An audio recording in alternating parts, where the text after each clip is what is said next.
மாநில அரசின் பெண்களுக்கான இலவச பயண திட்டம் ஹைரேஞ்ச் பகுதியில் முழுமையாக பயன்பட போவதில்லை என்ற குற்றச்சாட்டு எழுந்துள்ளது.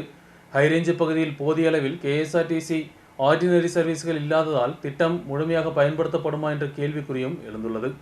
பெண்களுக்கு உதவியாகும் மாநில அரசின் இலவச பயண திட்டம் ஹைரேஞ்ச் பகுதியில் வெறும் அறிவிப்பாக மட்டுமே ஒதுங்குகிறது. KSRTCயின் ஃபாஸ்ட் பேசஞ்சர், சூப்பர் ஃபாஸ்ட் உட்பட உள்ள அதிக கட்டணமுள்ள சர்வீசுகள் தான் மலையோர பகுதிகளில் அதிகமாக சர்வீஸ் நடத்துகின்றன. இலவச பயணம் கிடைப்பது ஆர்டினரி பேருந்துகளில் மட்டுமே. அதனால் வேலை, கல்வி, சிகிச்சை போன்ற தேவைகளுக்காக தினந்தோறும் பயணம் செய்யும் பெண்களுக்கு இப்போதும் கட்டாயமாக டிக்கெட் எடுத்து பயணம் செய்ய வேண்டிய நிலைதான் மூணார் உட்பட உள்ள மலையோர பகுதிகளில் உள்ளது. கிராமப்புற பகுதிகளிலிருந்து நகர் பகுதிகளுக்கு முக்கிய சாலைகளிலும் ஆர்டினரி பேருந்துகளின் எண்ணிக்கை குறைவாக மட்டுமே உள்ளதாக பயணிகள் தெரிவித்துள்ளனர்.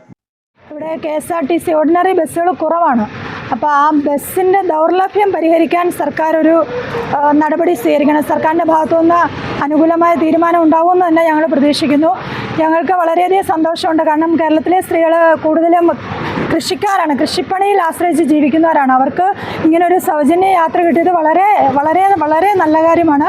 സർക്കാരിനെ അഭിനന്ദിക്കുന്നു. അതിനോടൊപ്പം ഞങ്ങളുടെ ഇടുക്കിയിലെ ജനങ്ങൾ, മലയോര മേഖലയായ ഇടുക്കിയിലെ ജനങ്ങൾക്ക് കൂടുതൽ KSRTC സൗകര്യം ഒരുക്കണമെന്നും കൂടി. ஹைரேஞ்ச் பகுதியில் முக்கிய சாலைகளில் கூடுதல் ஆர்டினரி சர்வீஸ்கள் அனுமதித்தால் மட்டுமே பெண்களுக்கு இலவச பயண திட்டத்தின் உபயோகம் கிடைக்கும். ஆர்டினரி சர்வீஸ்களின் எண்ணிக்கை அதிகரிக்க வேண்டும் என்றும் தற்போதுள்ள நேரத்தின்படி மக்களுக்கு உதவியாகும் விதத்தில் மறுபரிசீலனை செய்ய வேண்டும் என்றும் பொதுமக்கள் கேட்டுக்கொண்டுள்ளனர். அரசு அறிவித்த மக்கள் நல திட்டத்தின் உபயோகம் மலையோர பகுதியில் உள்ள சாதாரண பெண்களுக்கு கூட கிடைக்கும் விதத்தில் KSRTC அதிகாரிகள் நடவடிக்கை எடுக்க வேண்டும் என்றும் பொதுமக்கள் கேட்டுக்கொண்டுள்ளனர். இல்லையென்றால் இலவச பயணம் என்ற திட்டம் மூணார் உட்பட உள்ள ஹைரேஞ்ச் பகுதிகளில் நடைமுறைப்படுத்தப்படாமல் போகவும் வாய்ப்புள்ளது. நியூஸ் பியூரோ, ராஜகுமாரி.